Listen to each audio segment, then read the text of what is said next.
Cinema বরং যত ভয়ই থাকুক না কেন, বাচ্চারা দেখতে খুব পছন্দ করে, ওরা কিন্তু এনজয় করে। কারণ ওরা ছোটরা কিন্তু দেখবেন গেমস খেলে খুব অভ্যস্ত, খুব বড় গেমস খেলে, অ্যাকশন থ্রিলার গেমস খেলে, ওরা এটাকে মজাই নেয়, ভয় পায় না, বরং বড়রা ভয় পায়, বাচ্চারা ভয় পায় না। সিনেমাটা তাহলে কাদের জন্য তৈরি করেছে? আমার এটাতে সব ধরনের দর্শক সিনেমাটা দিতে হবে, সব ধরনের। কারণ এটাতে এমন কোনো নিয়ম নাই যে আমার এটা এমক শ্রেণীর জন্য, এমক শ্রেণীর জন্য। ফ্যামিলি নিয়ে দেখা আমাদের সিনেমা। এটা একদম পরিপূর্ণ একটা হরর সিনেমা। সিনেমাতে প্রচুর ভিএফএক্স রয়েছে। বাংলাদেশের মানুষ এই সিনেমার মাধ্যমে নতুন কিছু দেখতে পাবে সিনেমায়। আর সিনেমাটা সেন্সর হয়েছে অনেক আগে, 21 সালে।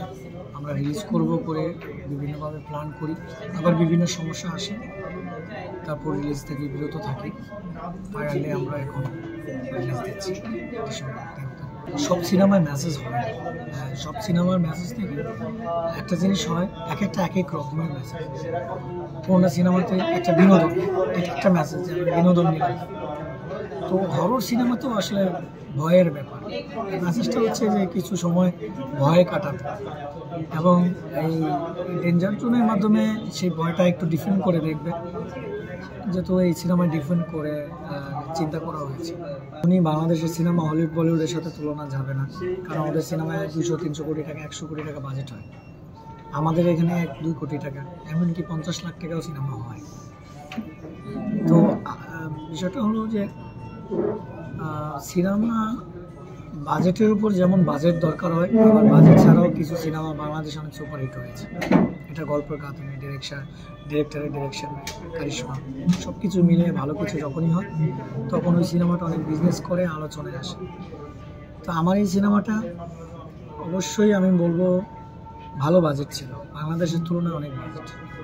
তো সেই জায়গা থেকে ভালো কিছু হবে, এটাই আমার প্রত্যাশা।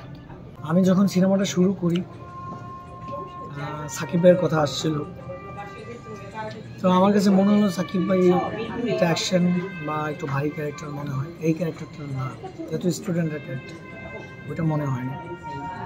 তো ওই সময় ভাবটি খুব ইনোসেন্ট, দেন সে ভালো একটা পজিশন অবস্থান করছিল, এখনও অবশ্যই আছে। তো সেই জায়গা থেকে আমার তাকে সিলেকশন করা।